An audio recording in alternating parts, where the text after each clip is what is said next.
kita tetap bisa mengontrol logika kita dengan sehat, hati kita dengan baik, sehingga relnya ini tidak melenceng dikit-dikit lah, nggak sampai melenceng jauh banget gitu kan. Belok. Iya, belok adalah dikit ya. Namanya juga hidup ya kan. Kamakola Agnes Monica. Kamakola Agnes Monica.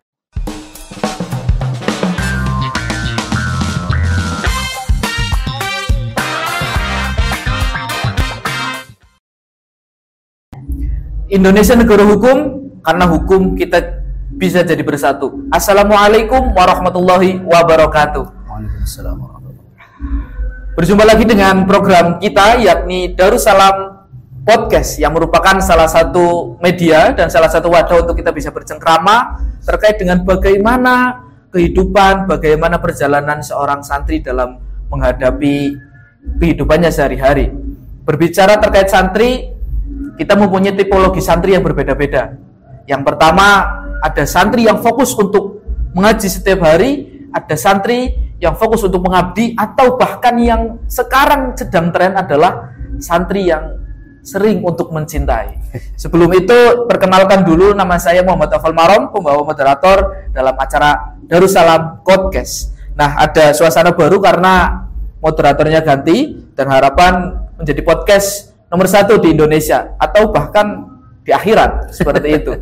Maka dari itu, kita sudah mengundang terkait dengan pakar cinta seorang santri itu seperti apa, tipologinya seperti apa, bagaimana kita menjalani. Oke, karena narasumber sudah hadir, mari kita sapa bersama-sama beliau, Gus Enjang Burhanuddin Yusuf. Selamat malam, Gus. Malam, Mas Marom. Sehat? Alhamdulillah. Gus, sehat, Gus? Iya, alhamdulillah. Alhamdulillah masih diberi nikmat sempat, nikmat sehat, bisa nikmat cinta. Nikmat cinta. Oh iya. Nikmat yang paling dalam untuk mencintai, karena itu datangnya dari hati, seperti itu.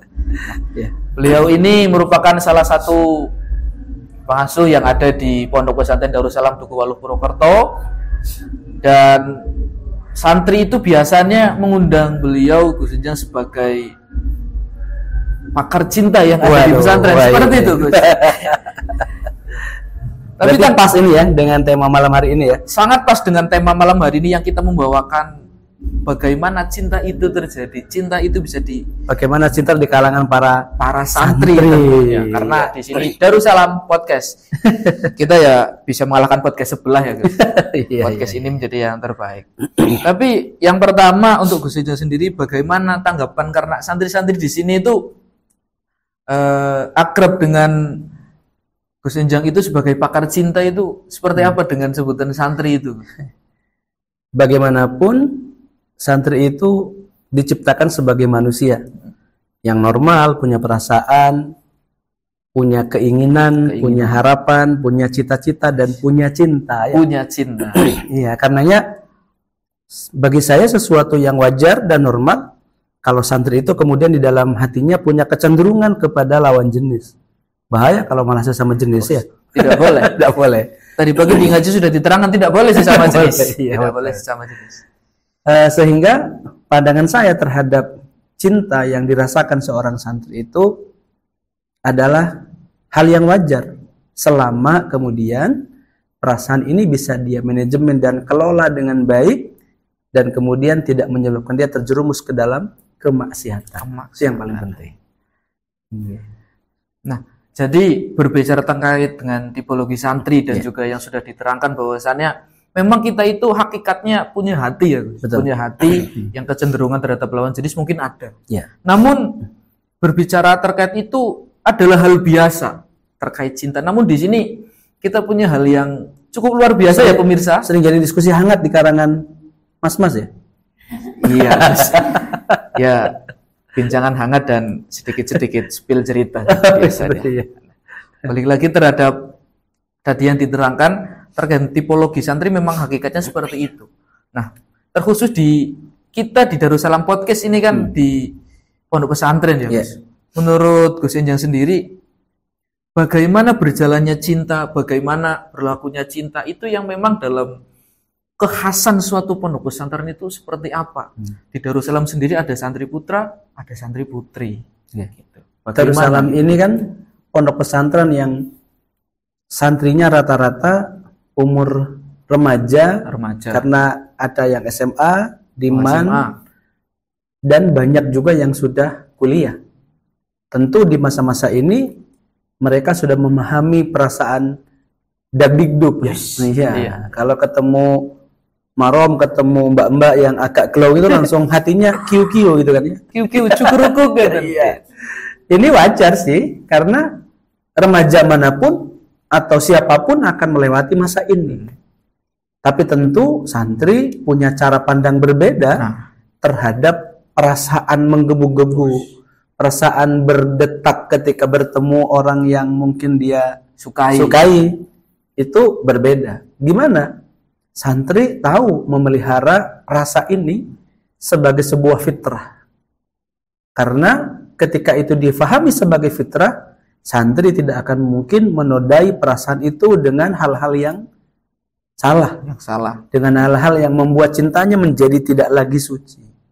Oleh karena itu, pengetahuan yang dimiliki santri tentang syariat, tentang ketentuan perintah dan larangan di dalam agama, haruslah tetap dia pegang agar cintanya ini benar-benar membawa kepada cinta yang hakiki, yaitu cinta kepada Allah Subhanahu wa Ta'ala.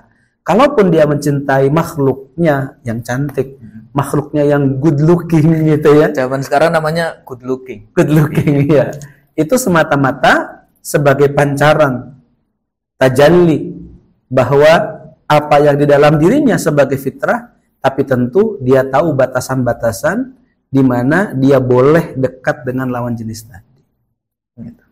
Berbicara terkait dengan batasan tersebut, Ya, betul. Kalau dalam dunia santri kita menyebutnya satir, yang itu bisa menghalangi kita dalam, bukan menghalangi tapi membatasi. Contoh kita mengaji di satir, dan itu merupakan salah satu hal yang menurut kita menjadi pembatas bagaimana tindak tanduk kita, terutama dalam bagaimana mencintai. Namun yang unik dalam hal ini adalah kita dalam satu lingkup itu kan ada santri putra, santri putri, dan juga adik saja menjelaskan bahwasanya cintanya santri itu ya cinta sesama makhluk, dan jangan sampai menjerumuskan kita ke hal yang salah, ke hal yang maksiat berlebihan. Nah, menurut Gusanya sendiri terkait dengan hal itu, terkait cintanya seorang santri dan santriwati, itu memang kita selain bisa memendamnya kan lama-lama juga terasa, Gus. Nah, itu bagaimana cara kita pengungkapannya yang benar gitu terkait dengan mahabbah itu sendiri? Karena zaman sekarang kalau tidak dituangkan langsung itu sakit. Sakitnya melebihi sakit gigi. Masya Allah. Gitu. Jadinya terngiang-ngiang. Kalau sakit gigi bisa dicabut, kalau ini nggak bisa ya? Nggak bisa, masa hati kita dicabut untuk merelakan kita bisa melupakannya? Nampaknya tidak bisa. Gitu. Saya kira tadi menarik tentang ngaji itu dibatasi oleh satir. Sehingga ada cerita yang ditulis santri, degup cinta di balik satir. Masya Allah ya. Degup cinta di balik satir. Ya. Jadi dia mencintai seorang perempuan yang tidak terlihat, namun hatinya merasakan kehadirannya. Hatinya merasa ada dan merasa tentram ketika memang itu. Ini merupakan langkah syariat di mana laki-laki itu, perempuan itu diminta untuk ghadul basar, menundukkan pandangan. Ghadul basar. Kenapa? Karena dengan kita menghentikan untuk menikmati keindahan ciptaan Allah, cinta kita bisa terkotori. Kenapa? Karena cara memandangnya belum melalui qabil tuh, belum melalui jalur yang halal. Andaikan sudah halal, monggo saja. Tapi sebelum ini berani dilakukan oleh Mas Maron, berani bilang qabil tuh di hadapan orang tua. Iya, walinya. Walinya. Selama itu pula ghadul basar menjadi langkah terbaik. Ya. Tentu mengekspresikan cinta seorang santri nggak sama dong dengan mereka-mereka yang di luar pesantren, yang mereka bisa malam minggu ini jalan-jalan, Mas Marom malah podcastan gitu kan ya. Podcast santri yang lain di Menara Teratai. Iya. Kamu di menara apa nih? Menara Darussalam. Iya, mereka malam minggu ini banyak yang sedang mengekspresikan cinta, tapi kita tahu ekspresi itu adalah ekspresi yang salah. Ekspresi yang tidak sesuai dengan syariat. Seorang santri rela kehilangan dan bersabar sementara ekspresi-ekspresi itu demi apa? Demi sebuah kebahagiaan yang diridhoi oleh Allah SWT. Kembali ke rumus awal bahwa perasaan seorang santri ini akan dia jaga karena nalurinya tahu fitrah ini harus benar-benar sesuai dengan tuntunan Allah Subhanahu wa taala. Berarti tetap dalam koridor atau jalan yang lurus, berarti dalam koridor yang diridhoi Allah. Yang diridhoi oleh Allah Subhanahu wa taala. Maka cinta itu tidak hanya akan membawa perasaan namun juga membawa berkah seperti itu. Karena begini juga, kalau ekspresi cinta itu sejak sekarang diungkapkan sebelum halal, maka efeknya adalah saat halal nanti kenikmatannya tentu tidak akan senikmat ketika dia bersabar terlebih dahulu. Seorang santri yang belum pernah megang tangan perempuan, suci, iya, nggak mustakmal gitu ya. Mustakmal, ya bahasa yang baru di kalangan pesantren itu mustakmal. Iya, dia benar-benar menjaga kesabarannya. Itu ketika nanti Mas Marom malam pertama dan itu pertama kalinya memegang tangan istri, tentu tidak sama kalau itu udah pegangan yang ke-1000 kali. Beda. Pegangan yang ke-5, nyetrumnya beda, Mas. Nyetrumnya beda, alirannya beda. Iya. Ya, voltasenya berbeda. Voltase beda atau apalagi ampernya beda. Iya, sehingga tadi mereka-mereka yang sudah mengumbar ekspresi cinta dengan keharaman semenjak sekarang, tentu ketika nanti menikah sudah hambar. Sudah dicabut sama Allah kenikmatan-kenikmatan halalnya, sehingga sangat mungkin potensi besar mereka yang sejak sekarang sudah test drive atau drive thru langsung gitu, sudah sudah mencicipi terlebih dahulu, itu nanti punya potensi besar ketika menikah mereka ingin mencicipi yang lain. Kenapa? Yang ini sudah tidak begitu nyetrum lagi. Ampernya sudah sekuat karena sudah mustakmal tadi. Sudah mustakmal betul. Dan berbicara terkait dengan hal itu, berarti sikap kita sebagai seorang santri memang harus menundukkan kepala atau ghadul basar sampai dengan kita mengucap qabil tuh. Betul. Karena orang yang membawakan mawar akan kalah dengan mereka yang langsung datang dengan membawa mahar. Seperti itu. Biasanya ungkapan-ungkapan gombal santri seperti itu. Aku akan menjadi hobar yang akan mengikutimu sebagai mubtada. Masya Allah. Biasanya kan gombal kalau santri itu ekspresinya berbeda ya, berbeda. Gombal aja pakai nahwu gitu ya. Gombal aja pakai nahwu, apalagi ketika memang sudah sah denganmu. Terkait dengan tadi yang sudah dijelaskan terkait dengan hakikat santri, terus juga terkait mereka yang sudah menggunakan atau sudah hambar mungkin ya Gus, sampai dengan nantinya kita dipertemukan dengan dalam tanda kutip jodoh kita kan nanti rasanya berbeda. Nah, tapi kadang gejolak cinta yang zaman sekarang itu kompleksnya lebih besar gitu. Apalagi fasilitas komunikasi betul tersedia ya kan? Jadi mereka dibatasi HP masih bisa bertemu. Dibatasi apapun mereka akan tetap adaptasi dengan hal tersebut. Jadi kadang juga bingung ya Gus. Kita sudah dibatasi demikian rupa, namun yang namanya ketegaran hati kadang tidak bisa dipendam. Jadi solusinya bagaimana Gus untuk mengatasi hal yang seperti itu? Apalagi kita sebagai santri yang dalam hal ini adalah orang yang sedang menuntut ilmu. Kaitannya dengan itu, apakah tidak mengganggu proses kita menuntut ilmu? Pertama, santri ini punya pengetahuan yang banyak tentang syariat. Harusnya dia mampu memanajemen amar ma'ruf nahi mungkar. Orang di sana gampang tergoda. Kenapa? Pengetahuannya terbatas. Orang di sana mudah melakukan maksiat. Kenapa? Iman mereka lemah. Santri ini punya pengetahuan yang banyak. Dia belajar banyak kitab. Teorinya sudah dia dapatkan. Tinggal bagaimana santri ini mampu mempraktekkan pengetahuan-pengetahuan tadi, mempertebal iman di circle lingkungan yang bagus ini, dia tetap terjaga.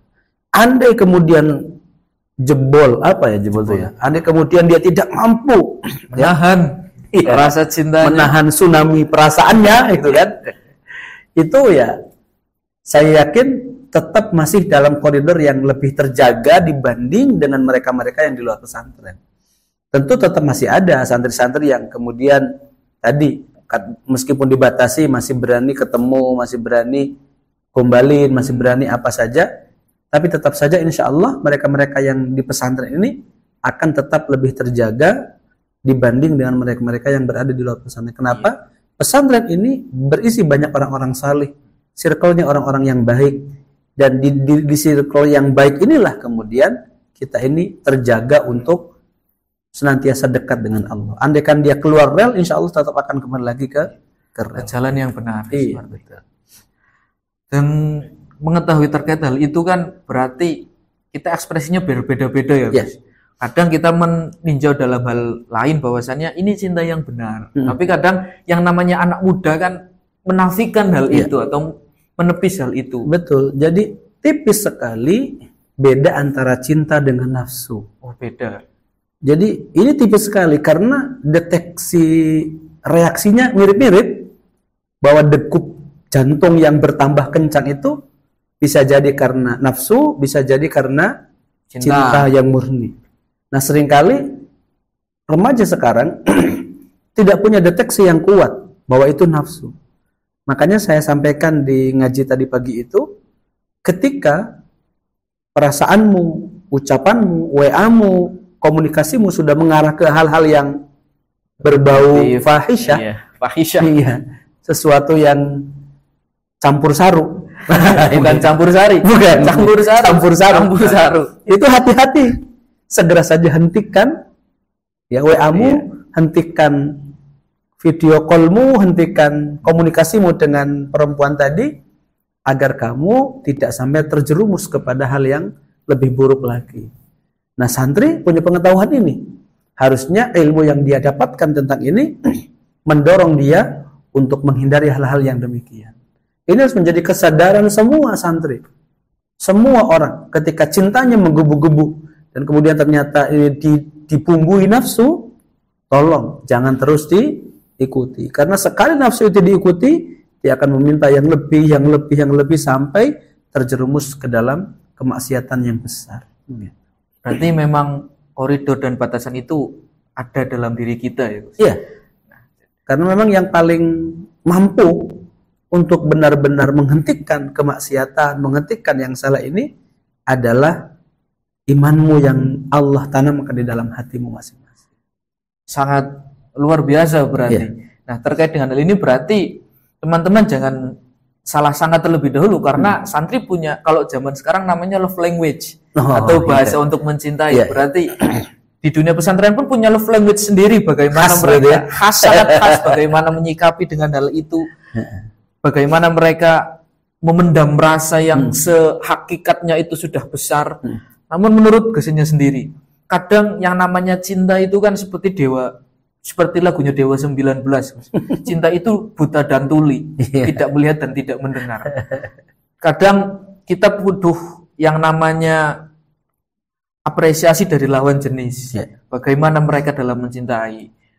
Bahkan serasanya kalau mereka sudah mencintai itu, dunia ini cuma milik berdua, yang lain kontrak, tidak ikut.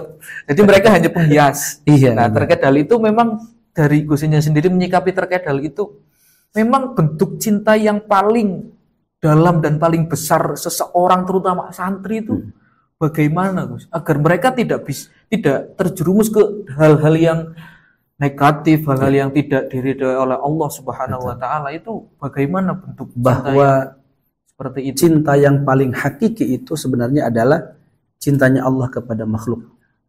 Cintanya Nabi kepada umatnya. Tidak ada yang bisa mengalahkan kemurnian cinta Allah dan cinta Rasulullah. Oleh karena itu, cinta yang paling hakiki adalah tadi, cinta yang perasaan dan ungkapannya ini itu mendekat kepada cinta hakiki terbesar tadi.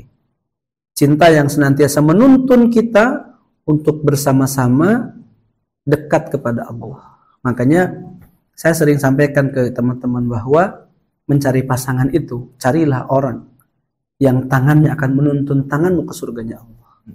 Pastikan bahwa imam yang kau pilih ini tangannya akan menggenggam erat tanganmu sampai kalian abadi cintanya di surga. Karena siapapun orang yang kita cintai, sebesar apapun rasa kita kepadanya, di dunia ini kita akan dipisahkan dengan kekasih kita. Di dunia ini cinta kita akan kandas, akan selesai, akan berpisah. Lalu bagaimana cara kita mengabadikan cinta ini, perasaan ini? Maka kita harus membawa cinta ini dekat kepada sumber cinta yang utama, cinta yang hakiki, yaitu cinta yang diridhai oleh Allah Subhanahu wa taala. Kalau ketika kamu belum menikah, kok perasaanmu kuat sekali, cinta itu membutakan logikamu, membutakan perasaanmu. Ya. Tolong kurangi intensitas kedekatannya. Mulai agak mengambil jarak. Mulai agak mengambil langkah-langkah yang sekiranya kamu tidak terjerumus ke dalam kebutaan-kebutaan tadi. Makanya Nabi itu pesan ke kita ini, ahbib habibaka haunamma. Cintai itu sewajarnya saja. Apalagi cinta ini tidak didasarkan kepada suatu yang halal. Kenapa? Sebab ketika cinta ini full 100%, sangat sulit bagi orang berpisah dengan yang dicintainya. Sebab orang yang mencintai itu akan menjadi budak oleh sesuatu yang dicintainya. Itu kalau cintanya full. Tapi kalau kita cintanya di rem lah sampai misalkan 30%, maksimal 50%, ya. Itu ketika kita terbawa dalam suasana yang rumit, kita tidak akan sampai kehilangan jati diri, tidak akan kehilangan iman. Kita tetap bisa mengontrol logika kita dengan sehat, hati kita dengan baik, sehingga relnya ini tidak melenceng dikit-dikit lah, nggak sampai melenceng jauh banget gitu kan. Belok. Iya, belok adalah dikit ya. Namanya juga hidup ya kan. Kamakola Agnes Monica. Life is never flat kan? Life is never flat. Iya. Hidup tidak selalu lulus gitu kan? Lurus saja. Pasti ada kelok-keloknya. Rawatu Agnes Monica. Ini riwayat yang baru mungkin. Siapapun bisa menjadi riwayat. Nah, terkait dengan hal itu, Gus. Santri kan memang dibatasi dan memang ada kadar kita kapan harus ngegas, kapan kita harus ngerem seperti itu. Agar diri kita itu tidak terjerumus. Namun bagaimana caranya kita agar bisa menjaga hati kita gitu, Gus. Terutama kadang kan ada istilah dalam pondok itu namanya tirakat gitu, Gus.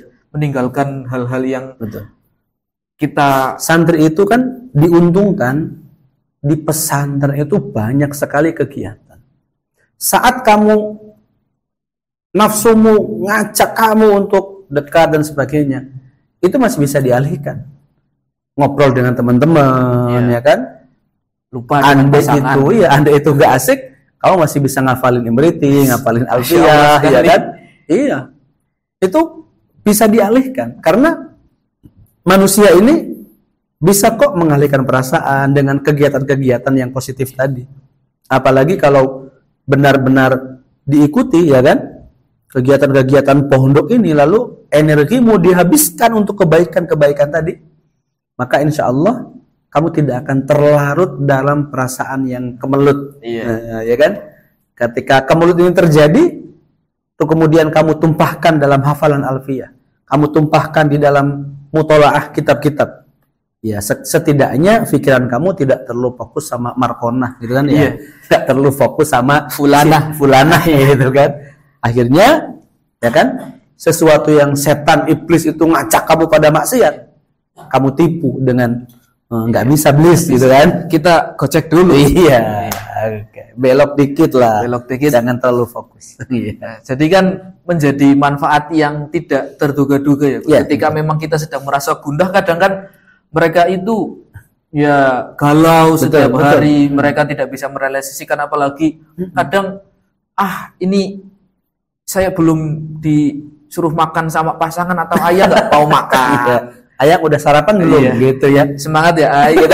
Biasanya kan seperti itu anak muda zaman sekarang.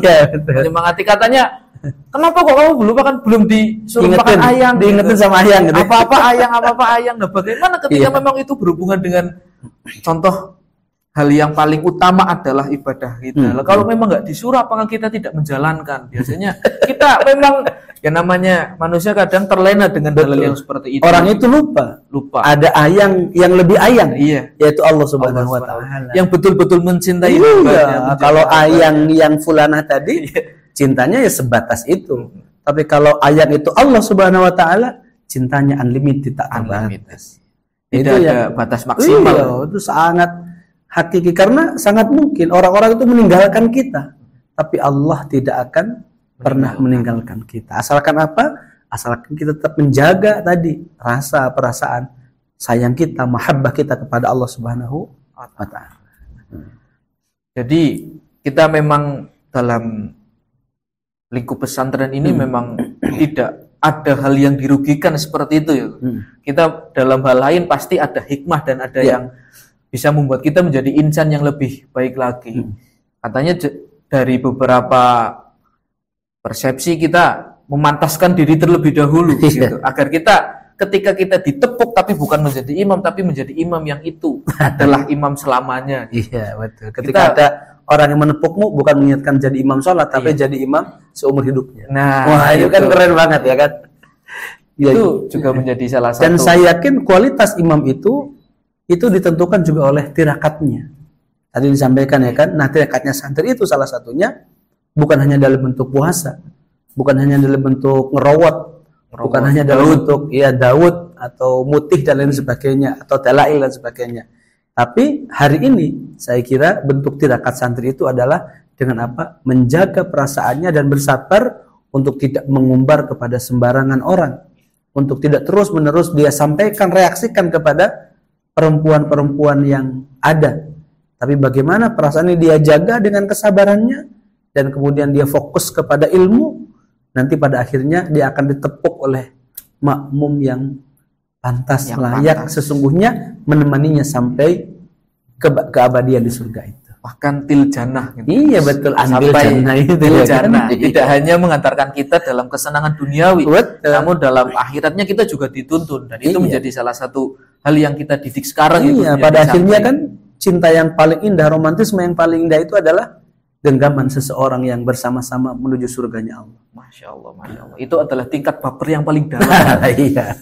Romantisme santri itu beda dong dengan kita yang punya lain. Bahasa sendiri untuk itu. Mungkin romantisme kita, bentuk cinta kita bakal lebih dalam lagi karena kita tahu batasan dan kita tahu bagaimana menjaga agar perasaan itu tidak menjadi perasaan yang salah. Gitu. Dalam artian perasaan yang bisa menjerumuskan kita ke hal-hal yang tidak baik. Iya betul. Nah, untuk yang selanjutnya ataupun yang terakhir terkait dengan hal itu, di sini kan balik lagi bahwasannya ada santri, ada santriwati dan tidak jarang juga alhamdulillah qadarullah mereka bisa berjodoh gitu. Nah, terkait dengan itu ada kesan-kesan tidak untuk santri, terutama tadi yang dijelaskan memang di lingkup pesantren sekarang kan kalau dalam bahasa biologis itu masa-masa pubertas. Masa-masa mereka cintanya sangat bergejolak gitu. Nah, ada pesan-kesan untuk mereka yang mungkin sedang menjaga cinta, sedang mencintai orang yang mereka cintai, sedang mentirakati atau lain sebagainya agar cinta itu bisa menjadi cinta yang benar.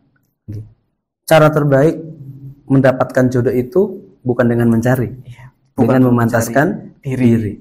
Kalau kamu santri yang sejati, pada akhirnya kamu akan bertemu dengan santri putri yang mencintaimu dengan hakiki. Masya Allah. Kalau cintamu betul-betul tulus, pada akhirnya kamu akan menemukan seorang perempuan yang Allah siapkan menemanimu sampai di surganya Allah. Dan tentu ini adalah bahagia yang paling utama, bahwa cintamu kau abadikan tanpa akhir. Kenapa? Karena kau menuntun dia, saling mengingatkan bahwa engkau genggam tangannya sampai bertemu dalam keabadian cinta yang hakiki, yaitu cintanya Allah Subhanahu wa ta'ala. Seorang santri harus sangat memahami ini. Karena dengan demikian, pada akhirnya dua orang ini tidak hanya mencintai karena nafsunya, tidak mencintai karena syahwatnya, tapi mereka benar-benar bersama-sama mencari ridhonya Allah Subhanahu wa ta'ala. Oleh karena itu, jaga hatimu, jaga cintamu, batasi perasaanmu sebelum engkau berani bilang qabil tu. Itu jadi dari pemirsa sekalian terkait dengan cinta itu banyak love language. Nah, love language atau bahasa cinta dalam keseharian. Kita harus hadzul basar terkait dengan pandangan kita dan kita harus menjaga, kita harus merawat dengan hal-hal yang baik dan kita harus juga menjadikan cinta ini menjadi hal yang bisa membawa kita ke hal yang positif, bukan malah cinta ini menjerumuskan kita ke dalam hal-hal yang negatif. Nah, demikian yang sudah disampaikan dari Gus Ujang. Terima kasih Gus sudah Mas Marom memberi terkait dengan apa itu cinta sampai dengan bagaimana menjaga cinta, dan ini menjadi pesan yang sangat baik untuk santri sekalian, untuk santri maupun santriwati terkait bagaimana menjaga cinta sendiri agar menjadi cinta yang memang menjadi cinta yang diridhoi oleh Allah Subhanahu wa taala. kata mutiara dari beliau, genggaman yang baik, genggaman cinta yang hakikat adalah genggaman yang akan membawamu tidak hanya dalam kesenangan dunia, namun dapat menuntunmu dalam kesenangan yang abadi, yakni di akhirat nanti. Terima kasih sudah menonton sampai dengan akhir podcast kali ini. Saya Aufal Marom, semoga bisa berjumpa lagi dalam kesempatan yang lain dalam keadaan sehat dan tetap dalam stamina yang kuat. Karena dalam satu catatan, sebaik apa dan sesopan apapun cara berpamitan, perpisahan tetaplah merupakan hal yang paling menyakitkan. Sekian, terima kasih. Wassalamualaikum warahmatullahi wabarakatuh. Waalaikumsalam warahmatullahi wabarakatuh.